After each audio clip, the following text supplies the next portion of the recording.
Well, I'm an artist. I'm a self-taught artist, and that's given me a different approach to an artwork, I guess. So really, the project I'm presented here in Cosmopolis, I'm been working with an artist that is a self-artist as well. He's more a carpenter. He's more an artist as well. So I guess like this background that I haven't studied art gives me this kind of freedom to produce a kind of a specific work that is completely outside of an art school. Well, here in Cosmopolis 2, I'm presenting a video that I released in 2016. It's called Project for a Portrait, The Origin of Introduced Species.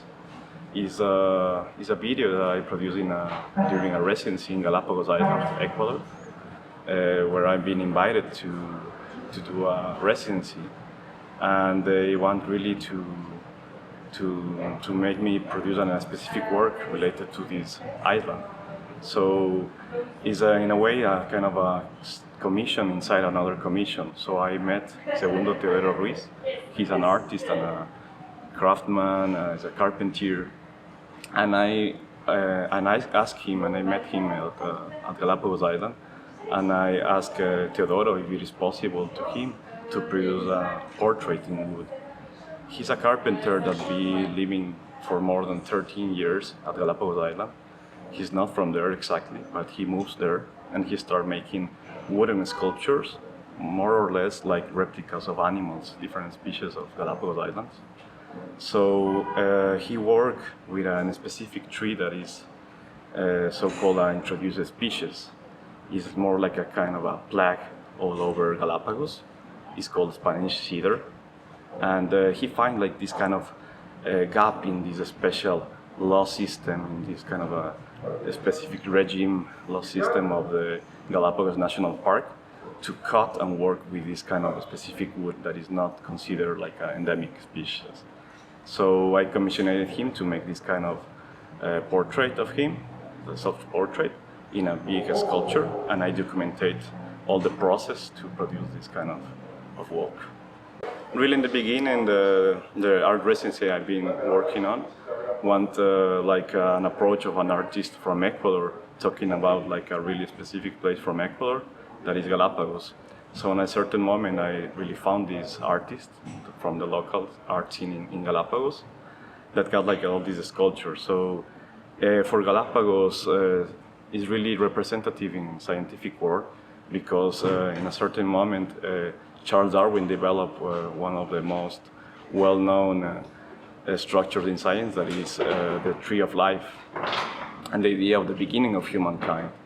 So really in this criteria, I really want to make like a self-reflection of him, like trying to expand the idea of the humankind in nature.